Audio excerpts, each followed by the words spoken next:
छतरपुर जिले में बसा ये घर आज से करीब 10 साल पहले बना था। तब से न कभी मरम्मत हुई न रंग रोगन, इसलिए इतना पुराना और जर्जर सा दिखता है। घर को देखे तो नहीं कह पाएंगे कि दिल्ली और उसके आसपास बसे नारंग ग्रुप ऑफ ज्वेलर्स के परिवार में से कोई यहाँ रहते हैं। लेकिन यहाँ रहते हैं भवानी नारंग के मंझले बेटे अखिल, उनकी पत्नी सिमी, बेटी दृष्टि और दामाद शिवम। शिवम और दृष्टि अभी अभी तान्या की शादी से घर लौटे हैं और उनके अंदर आते ही अखिल और सिमी गंभीरता से उन दोनों को देखते हुए सोफे पर बैठ गए। सिमी शिवम को तिरस्कृत नजरों से देखते हुए बोल पड़ी, हाँ, किस मुंह से वापस आए हो तुम घर पर शिवम? पता चला हमें आज वहां शादी में क्या हुआ। पता नहीं वो कौन सी मनूस खड़ी थी जब ये दुर्भागी हमारे घर आया। आज फिर हमारे किए कराए पर पानी फेर दिया तूने। ये कहते हुए सिमी ने अपने पैर पटके और उठ खड़ी हुई, लेकिन इससे पहले कि वो कुछ और कहे, दृष्टि आगे बढ़कर कहने लगी, बस करो माँ, इसे डांटना बंद करो। वहां शादी में जो कुछ भी हुआ उसमें शिवम की कोई गलती नहीं थी और तान्या और उसके पति दर्श की वैसे भी हमारी मदद करने की कोई मंशा नहीं थी। उसकी बात सुनते ही सिमी का खून खौल गया और वो उस पर बरस पड़ी। बेवकूफ लड़की, तो अभी भी इसी की तरफदारी कर रही है क्या? कुछ नहीं सहा तूने इसकी वजह से। इसी की वजह से आज तू ऐसी बेकार जिंदगी जी रही है। काश तूने किसी अमीर खानदान में शादी की होती। और दृष्टि जैसे करारा जवाब दांतों तले दबाए बैठी थी। मुझे तो ये समझ नहीं आता माँ कि आप हमेशा दूसरों पर निर्भर क्यों रहती हो। कभी खुद पर भरोसा करना भी तो सीखो। खुद पर भरोसा? ठीक है, ये भी सही है, मान लेती हूँ तेरी बात, सही है। बाहर वाले तो सुनाते ही हैं, अब तू भी शुरू हो जा। ये कहते हुए सिमी ने दृष्टि को एक कड़वी सी मुस्कुराहट दी और नजरें घुमाते हुए अखिल की तरफ गुस्से से देखा। अखिल अभी भी सोफे पर ही शांति से बैठा हुआ है। सिमी को घूरते हुए देख उसने धीरे से खुद से कहा, लगता है अब मेरी बारी है। और इतने में सिमी अखिल से बोल पड़ी, मेरी बेटी दिन रात इतनी मेहनत करती है, हर दिन जूझ रही है, पर तुम्हारा क्या? तुमने कुछ किया है उसके लिए आज तक? अखिल ने चिंताजनक होकर एक गहरी सांस ली और शिवम, जिसे शायद पहले से ही पता था कि घर पर ये सब होने वाला है, उसने परवाह न करते हुए धीरे से सबसे नजरें बचाकर किचन की तरफ अपना रुख कर लिया। खाना लग रहा है। शिवम पूरा खाना बना चुका था और ये कहते हुए टेबल पर प्लेट्स लगाने लगा। सारा परिवार खाने की टेबल पर पहुंच तो गया, लेकिन सब एकदम चुप हैं।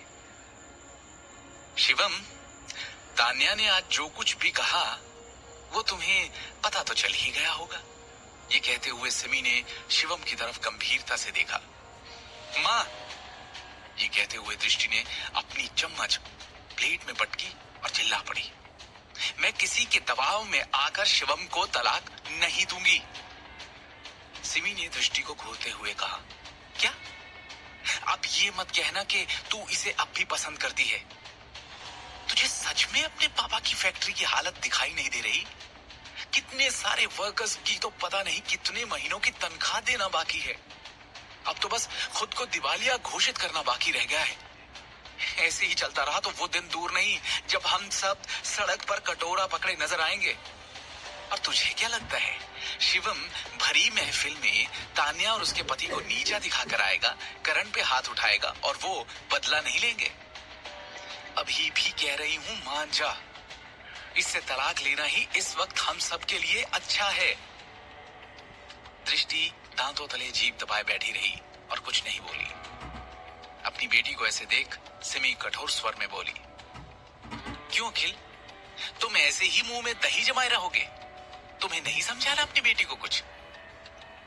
अखिल के चेहरे पर मजबूरी साफ थी और इसलिए वो चुपचाप बैठे रहे। अपना खाना खत्म करके शिवम ने अपने बर्तन धोए और चलते हुए अपने कमरे में आ पहुंचा और फिर वो अपने बेड पर पांव मोड़कर एक आराम करते हुए अजगर की तरह बैठ गया। ध्यान या मेडिटेशन करने की महारत उसने पिछले कुछ सालों में ही पाई थी। बाहर की मलिन दुनिया में जो भी चले, यही बस एक वक्त होता है उसके मन को शांत करने का, क्योंकि इस वक्त उसका दिल जरा भी नहीं डगमगाता। शिवम के लिए मेडिटेशन उसके शरीर के अंदर दिन भर में जमा हुई गंदगी बाहर निकालने का एक जरिया है। जैसे पानी में धूल, वैसे ही इस नश्वर दुनिया के मामले अंततः नीचे बैठ ही जाएंगे। और तभी शिवम ने आगे हाथ बढ़ाया और बेड के साइड में रखा एक काला पत्थर उठाया। उसे मुट्ठी में बंद कर जैसे ही उसने हाथ को हल्के से घुमाया, वो पत्थर राख बन उसकी उंगलियों के बीच में सरक गया। शिवम की आंखों में उत्साह भर गया और उसने खुद से कहा, भस्म शक्ति ने अपना रूप ले लिया है। उसके गुरु ने भी तो यही कहा था कि वो तक्षक महल का वंशज तभी माना जाएगा जब वो अपनी अंदरूनी शक्तियों को जगा लेगा, और तब उसकी तलाश शुरू होगी ढूंढने के लिए रायजादा परिवार के लोगों को, जिनसे वो अपने गुरु के निशानी के तौर पर दिए जेड पत्थर की मदद से मिल पाएगा। वही वो पल होगा जब शिवम अपनी जिंदगी को बदल पाएगा। सिर्फ इतना ही नहीं, इसके साथ ही शिवम के हाथ वो सब भी लगेगा जो आम इंसान की पहुंच में नहीं, जैसे कि पौराणिक औषधियां, धन और उसके पूर्वज। यही तो होता है इस विद्या में। इसमें किसी के वैभव और उसकी शक्ति की कोई सीमा नहीं है। हालांकि एक इंसान का सामना उसके पूर्वजों से और इस सदियों पुरानी विद्या के महारथियों से तभी होता है जब वो अपने अंदर की शक्तियों पर जीत हासिल कर लेता है, उन्हें जगा लेता है। तब कहीं जाकर वो उस ऊर्जा को पहचान पाता है जो उसे एक आम आदमी की जिंदगी से बहुत ऊपर ले जाने वाली है, शक्तियों की दुनिया में। तक्षक महल के सदस्यों को शक्तियों की इस जागीर के साथ एक बहुत ही महत्वपूर्ण चेतावनी भी दी जाती है। चारों तरफ से दुश्मनों की नजर उन पर है और इसी कारण से वो कभी भी तक्षक महल से अपने संबंध को लोगों के सामने उजागर नहीं कर सकते, वरना उनकी जिंदगी पर ऐसा खतरा आ खड़ा होगा जो किसी ने सोचा भी नहीं होगा। अपने गुरु का निशानी के तौर पर दिया हरा पत्थर अपने हाथों में घुमाते हुए शिवम ने सोचा, मेरी आंतरिक शक्तियां पूरी तरह से जागृत हो चुकी हैं। अब वक्त आ चुका है मामले को अपने हाथ में लेने का, एक्शन में आने का। उसकी आंखों में उत्साह की चमक साफ झलक रही है। आखिर क्या है ये तक्षक महल और उसके सदस्यों की कहानी? शिवम को कैसे पता चला कि वो भी तक्षक महल का सदस्य है? शिवम ने अपनी शक्तियों को जागृत कर लिया है और अब अपने गुरु के बताए रास्ते पर चलने वाला है। उसकी तलाश शुरू होने वाली है उस रायजादा परिवार के सदस्यों की जो दिल्ली में है। कौन है ये रायजादा परिवार और क्या है उसकी कहानी? इन सारे सवालों के जवाब इस वक्त सिर्फ और सिर्फ शिवम के पास है। अगले दिन शिवम ने अपने ही ख्यालों में खोए हुए छतरपुर से दिल्ली की सरहद में कदम रखा ही था कि आज फिर उस काली बेंटली कार ने उसका रास्ता रोक लिया। शिवम जैसे अब इसका आदी हो चुका था। उसने बिना कोई प्रतिक्रिया दिए अपना रास्ता मोड़ा और आगे बढ़ने को ही हुआ कि उस आवाज ने जैसे उसके कदम रोक लिए। क्या तुम शाह फैमिली और उसके मामलों के बारे में तभी बात करोगे जब मैं यहाँ खुद तुमसे मिलने आऊंगा? शिवम ने वापस पलटकर देखा कि गहरे नीले रंग के सूट में एक अधेड़ उम्र का आदमी कार से बाहर निकला और उसने शिवम को उदासीन भाव से देखा। मध्यम आयु वर्ग का वो आदमी अपने चेहरे पर कोणीय विशेषताओं के साथ लंबा और सीधा खड़ा था। जोश से भरी आंखों के साथ वो एक गरिमापूर्ण और भव्य उपस्थिति के साथ शिवम को देखता रहा। उसके चेहरे की रूपरेखा को देखते हुए कहा जा सकता है कि वो व्यक्ति दिखने में शिवम से काफी मिलता जुलता लग रहा था। मैंने कभी नहीं सोचा था कि आप यहाँ खुद आकर मुझसे मिलने के बारे में सोचेंगे आना तो बहुत दूर की बात है, शिवम ने ठंडी मुस्कान के साथ कहा। पिछली बार 10 साल पहले शिवम ने इस आदमी को देखा था जो और कोई नहीं बल्कि उसका पिता भावेश शाह है, जिसे शिवम पहचान कर भी नहीं पहचानना चाहता था।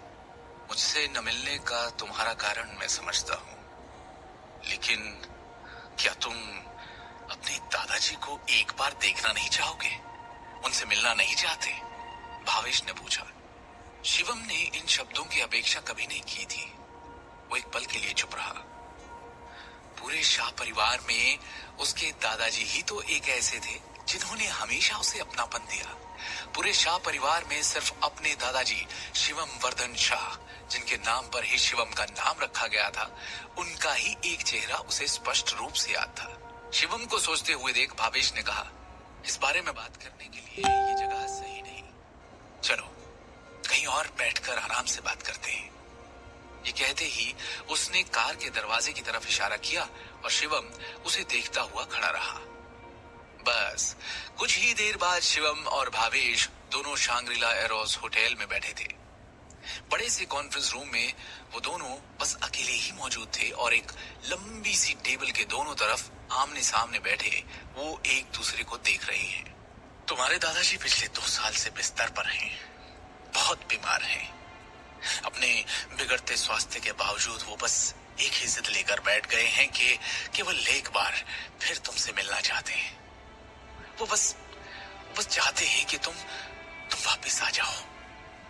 भावेश ने एकदम धीमी आवाज में कहा, तुम्हारे चाचा की भी शादी हो चुकी है, लेकिन तुम्हारे ताऊजी और चाचा जी के यहाँ केवल 2 बेटियां हैं। इस पीढ़ी में सिर्फ तुम ही बचे हो अब, जिसमें शाह खानदान का खून है, शाह खानदान का इकलौता दावेदार। शिवम ने खुद को नीचा दिखाने के लिए बुदबुदाया। तो आप चाहते हैं कि मैं परिवार की विरासत के लिए आपकी सौदेबाजी का हथियार बन जाऊं? तुम सच में भूले हो, भावेश ने ठंडे स्वर में कहा। हमारे परिवार का जो व्यापार है उसकी अनगिनत शाखाओं के अलावा हमारे शाह परिवार का दिल्ली और उसके आसपास के इलाकों में बड़ा पारिवारिक व्यवसाय है। परिवार के नियमों के अनुसार अगर परिवार के मुखिया की मृत्यु हो जाती है और तीसरी पीढ़ी को संभालने वाला कोई नहीं है तो परिवार के मुखिया को दूसरे परिवार से बदल दिया जाएगा और उसी समय से शाह परिवार पर हमारी शाखा का शासन नहीं होगा। और इससे मुझे क्या लेना देना? शिवम ने शांति से पूछा। तुम्हारे दादाजी के बीमार पड़ने के बाद से ही पिछले कुछ वर्षों में तुम्हारे चाचा और ताऊजी पहले से ही परिवार की विरासत और सत्ता की हकदारी के लिए लड़ने की तैयारी में जुट चुके हैं, जिससे परिवार के भीतर एक जबरदस्ती का हंगामा हो रहा है। क्या तुम बस ऐसे ही हाथ पे हाथ रखकर बैठे रहोगे और कुछ नहीं करोगे, जब वहां तुम्हारे दादाजी के देखते देखते उनका बनाया हुआ साम्राज्य धूल में उड़ने वाला है? भावेश ने निराशा भरी नजरों से पूछा। शिवम थोड़ा झुंझलाया और उसने उपहास भरी मुस्कान से भावेश की तरफ देखा। आखिरकार वो अपने पिता भावेश के वास्तविक स्वरूप को भली भांति जानता था। सत्ता के लिए वो दूसरों की भावनाओं की परवाह किए बिना वो सब कर सकते थे जो करना पड़े और जरूरी बन जाए। अगर उसके दादाजी को गंभीर बीमारी ना हुई होती तो शाह परिवार में भावेश की स्थिति कभी हिलती ही नहीं। और तो और दिल्ली के शाह परिवार का दूसरा उत्तराधिकारी होते हुए वो अपनी स्थिति को कैसे कम कर सकता है और शिवम से मिलने के लिए छतरपुर आ सकता है? शिवम, तुम खुद ही सोच कर देखो कि क्या तुम वाकई में इस छोटे से नारंग परिवार में रहना चाहते हो और जिंदगी भर इस तरह अपमानित होना चाहते हो? भावेश ने शिवम से कहा। इस बात से एक चीज तो साफ थी कि भावेश ने न सिर्फ शिवम का ठिकाना पता लगाया था बल्कि उसके बारे में पूरी जांच पड़ताल भी करवा ली थी। कल नारंग परिवार की शादी के दौरान तुम्हें इतना बड़ा अपमान सहना पड़ा, लेकिन तुम में प्रतिरोध लेने की ताकत नहीं है। भावेश ने कहा, क्या तुम उनसे बदला लेने की शक्ति नहीं चाहते? क्या तुम नहीं चाहते कि तुम्हें वो रुतबा, वो शोहरत, वो ताकत मिल जाए कि तुम जब चाहो तब पूरे नारंग परिवार को अपने सामने पैरों पर घुटने टेकने के लिए मजबूर कर दो? भावेश के ये कहते ही शिवम ने उसकी तरफ देखा और फिर एक गहरी सोच में डूब गया। आखिर क्या चल रहा है शिवम के अंदर? क्या वो आखिरकार भावेश का प्रस्ताव स्वीकार कर लेगा और शाह मेंशन लौटेगा? क्या है तक्षक महल और शिवम के अंदर शाह खानदान का खून होते हुए भी उसका संबंध उस तक्षक महल से कैसे है? क्या है ये विद्या और क्या करेगा शिवम अब अपनी शक्तियों के साथ? आगे की कहानी जानने के लिए सुनते रहिए Shivam the hidden warrior, only